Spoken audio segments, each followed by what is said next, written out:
Bonjour à tous et merci de suivre le temps d'information sur RTI2. Au sommaire de l'actualité, débuté depuis le lundi 11 mars, le mois de Ramadan, jeune musulman est une opportunité d'affaires pour plusieurs commerces. Et puis, hors de chez nous, Vladimir Poutine s'apprête à entamer un 5e mandat à la tête de la Russie jusqu'en 2030. Encore merci d'être des nôtres pour le temps d'information sur RTI2. Le Ramadan est l'un des mois les plus importants pour les musulmans du monde entier. Et durant cette période qui dure 29 ou 30 jours, les musulmans ont pour coutume de jeûner et de partager. Cette culture de partage durant le Ramadan fait des affaires des entrepreneurs. Ils ont même inscrit ce mois en lettres d'or dans leur calendrier. Le Ramadan, un mois qui fait toujours recette selon les entrepreneurs. Un dossier signé Abdoulaziz Guira, Clément Boko et Seydou Ouattara. Du chocolat, des légumes séchés, le tout dans un plateau déjà bien garni. Ce plateau sera offert à un musulman à l'occasion du Ramadan. Dans cette boutique spécialisée dans la vente de chocolat, les articles liés au Ramadan ont pris l'ascendant dans les rayons. Nous sommes dans le beau et saint mois de Ramadan, donc j'ai des paniers, des coffrets à offrir. La spécialité, la présentation de leur paquet et puis surtout le goût des chocolats, des friandises, sésame, dattes séchées, dattes enrobées. Ils ont une variété de friandises que je pense que tout le monde pourrait adorer. Je suis venue prendre un panier de Ramadan, d'accord, à offrir à un proche. En fait, il y a de la création ici, il y a de l'imagination. Oui, donc on est là aussi pour la différence, c'est sûr. Parce que quand vous avez plusieurs événements dans votre vie, vous n'avez pas envie de reproduire les mêmes choses, ni d'avoir le basique qu'il y a chez tout le monde. Donc vous allez vous retourner vers une personne qui vous propose des services de qualité, et voilà. Et qui fait la différence, bien évidemment. C'est le business de Lina, tenancière de cette boutique. Le mois de Ramadan fait partie des périodes où elle enregistre le plus de bénéfices. On est un peu dans le style Ramadan, où on a fait des paniers chocolat avec les fruits secs, les nougats, les dattes fourrées, du sirop de cassis, des dragées. On a tout ce que vous souhaitez avoir dans les paniers. On a les fruits et les légumes séchés. On a fait un peu un style oriental, un style un peu arabe pour la décoration du Ramadan. Sinon, on fait pour tous les thèmes. Chaque mois de Ramadan, Dieu merci, d'année en année, on évolue plus. D'année en année, on est plus appelé aux gens et tout. Les gens nous recommandent encore plus et tout. Dans les périodes de fête, là, on peut finir à peu près 1500, 1600 kilos de chocolat. Le mois consacré aux jeunes musulmans a aussi pour corollaire la décoration, et cette commerçante l'a bien compris. Dans sa boutique, toutes sortes d'articles d'embellissement. On propose aux clients des articles de décoration pour leur maison, pour que les clients aient en fait tout ce qu'ils veulent en même temps ici. On essaye toujours en fait de sortir de l'ordinaire, de faire quelque chose de nouveau. On choisit nos articles vraiment faits main, spécial, avec les couleurs, avec tous les détails pour que le client vraiment ait toujours une nouvelle collection qui n'a pas été déjà vue. Et ça a été beaucoup apprécié par les clients. Dans la commune de Marcory, nous retrouvons Al-Garib. Comme Najla, il a aussi eu le nœud creux. C'est un mois de sacrifice, c'est un mois de partage. Même si c'est des gens qui ne sont pas musulmans, qui ne font pas de carême, etc. Les gens ils peuvent faire des cadeaux, comme ils peuvent recevoir des cadeaux. On travaille beaucoup sur le bois. On a nos coffrets qui sont le support qui maintient toujours, qui reste comme un souvenir. On a des coffrets qui sont faits main, qui sont faits avec du bois de récupération, c'est travaillé manuellement pour faire des supports qui peuvent être utiles. Parmi les férus de décoration, Aminata, résidente de la commune de Cocody. À la tombée de la nuit, le rendu de la décoration pour le mois de Ramadan est assez magnifique.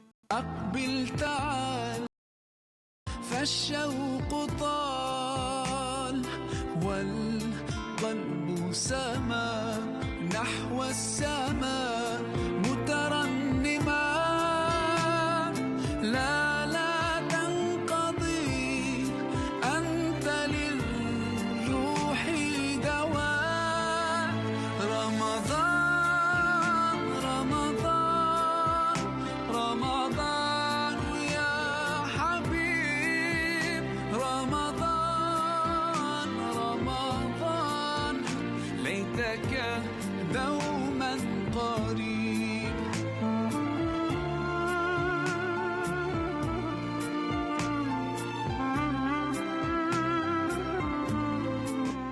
Au nombre des cadeaux à offrir pendant le mois de Ramadan, des livres islamiques, des tapis de prière ou des dates.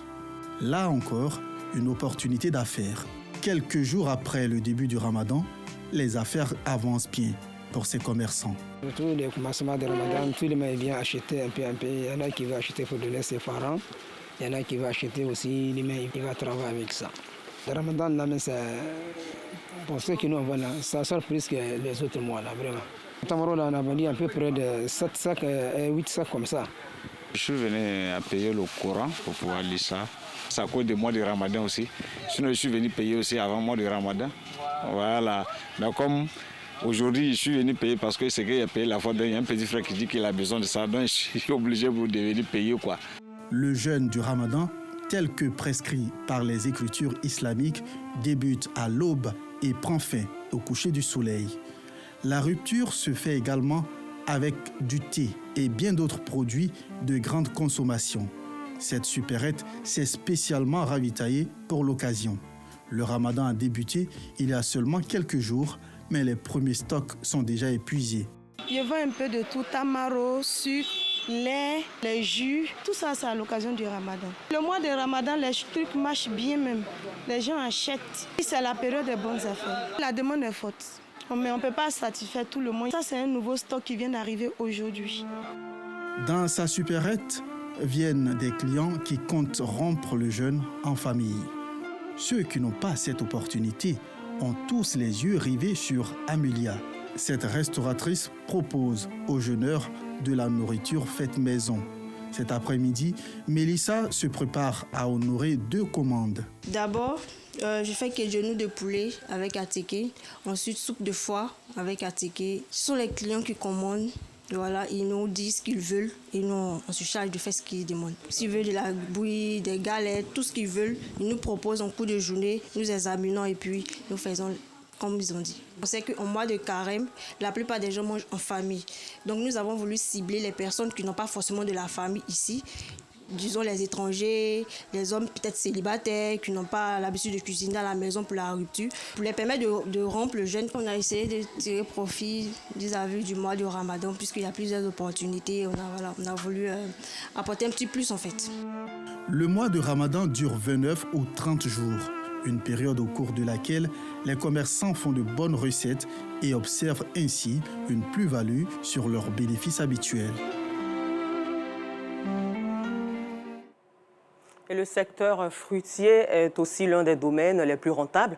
En cette période de jeûne, les fruits s'achètent comme de petits pains au marché des fruits de la Carena dans la commune du Plateau. Cette affluence des clients permet donc aux vendeuses et déchargeurs de faire de bonnes affaires. Le constat de Justin Kwasi et Assit Andiara. Fruits et légumes, on en trouve à profusion au marché de la Carena dans la commune du Plateau.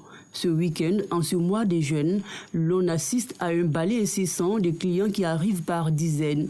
Tous veulent s'offrir des fruits et des légumes nécessaires pour assurer l'équilibre de l'alimentation pendant le Ramadan. Par rapport au Ramadan, on consomme beaucoup de fruits. Et par contre, moi je viens d'Algérie.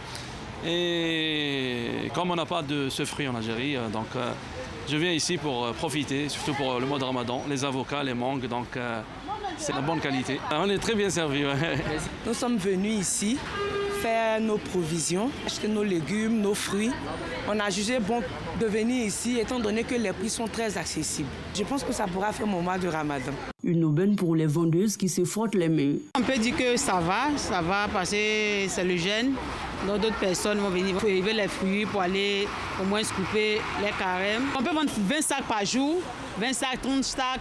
Soumanou Ahmed a pour job de décharger les marchandises dans ce marché. Selon lui, les camions de fruits et légumes ont doublé de cadence ces derniers jours. Une opportunité pour se remplir les poches.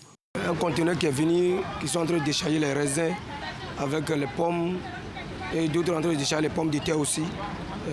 Je sais que vers le soir aussi, les ananas avec les fruits, les autres fruits vont venir. En ce moment de Ramadan, il y a beaucoup de camions de fruits qui viennent. Ça nous permet d'avoir un peu de l'argent pour nourrir la famille. Dans la commune voisine, à Saint-Jean-de-Cocody, cet espace est bien connu pour la commercialisation des fruits et légumes. Sous ces arbres, les vendeurs proposent les fruits sous diverses formes. du jus d'orange et d'ananas pour satisfaire les clients. Ici, c'est le jus là qui marche par rapport à les gains. On vient à 6h, on peut partir à 18h, bien à 19h. À cause des carèmes là, je peux vendre au moins 2 sacs ou bien 3 sacs par jour. Dans ce mois de jeûne, l'on constate une forte consommation de fruits et de légumes. Ces aliments se font rares sur le marché en raison de la saison sèche, ce qui pourrait occasionner une hausse de leur prix. Et toujours pour ce mois de partage, les responsables du Conseil supérieur des imams des mosquées et des affaires islamiques en Côte d'Ivoire, COSIM, des présidents d'institutions et des membres du gouvernement se sont retrouvés ce samedi 16 mars à l'occasion de la traditionnelle rupture collective du jeûne initiée par le COSIM. Et il faut souligner que cette rupture collective à laquelle ont pris part des membres du corps diplomatique accrédité en Côte d'Ivoire a été aussi une occasion pour le représentant du chef de l'État d'inviter les guides religieux à prier pour la cohésion et la paix en Côte d'Ivoire et dans la sous-région. Parasoro Kone de Madongui et Nza Traoré y ont participé. La préservation de la vie humaine est un commandement plus qu'inviolable. Elle participe de la sacralité de la vie qui est un don de Dieu. Des propos tenus par Cheikh Aïma Ousmane Diakité, guide suprême de la communauté musulmane de Côte d'Ivoire, à l'occasion de la traditionnelle rupture collective du jeûne de Ramadan organisée par le COSIM. Guerre entre la Russie et l'Ukraine, guerre entre Israël et les Palestiniens, la guerre civile au Soudan, guerre en RDC et ailleurs. Durant ces mois bénis de Ramadan, au cours duquel Allah nous ouvre les portes de sa miséricorde infinie, nos cœurs sont meurtris devant le chaos engendré par la folie des hommes qui préfèrent malheureusement le bruit des armes à la sérénité de la paix. C'est pourquoi nous souhaitons et appelons à une cessation immédiate de tous les foyers de guerre et appelons toutes les parties à la table de négociation pour une paix courageuse, seul gage de la survie des peuples. Pour le président du COSIM, la paix dans la sous-région ouest africaine est une nécessité existentielle. Nous sommes liés par des relations de vraie fraternité, ce qui signifie que la paix et la cohésion en Côte d'Ivoire est le gage de la stabilité des pays frères et vice-versa. Nous demeurons en prière pour tous les pays frères en proie à des conflits. Représentant le président de la République, Alassane Ouattara, le ministre du Patrimoine, du portefeuille de l'État et des entreprises publiques a encouragé et félicité les responsables du COSIM pour l'initiative. Cette cérémonie consiste à créer, en ce mois béni de Ramadan, un cadre de retrouvailles, de partage et de fraternité, contribuant ainsi à non seulement promouvoir les valeurs humanistes sous-jacentes de l'islam, mais aussi au rayonnement de la vie culturelle dans notre pays. Permettez-moi de vous réitérer la gratitude de son Excellence, Monsieur le Président de la République. Prière collective, invocation, bénédiction et partage de repas. Autre temps fort de cette édition 2024 de la rupture collective du jeûne du COSIM qui a vu la participation des guides et fidèles des autres obédiences religieuses et du corps diplomatique accrédité en Côte d'Ivoire, à sa tête le nonce apostolique. Et puis, comme nous vous l'annoncions en titre, nous terminons ce temps d'information en Russie où, à l'issue d'un scrutin présidentiel plus verrouillé que jamais et de chiffres officiels de record de participation et de bulletins sur son nom, Vladimir Poutine s'apprête à entamer un 5e mandat à la tête de la Russie jusqu'en 2030. Voilà, c'est tout pour aujourd'hui. Encore merci à vous de votre aimable attention et poursuite de programme sur RTI2.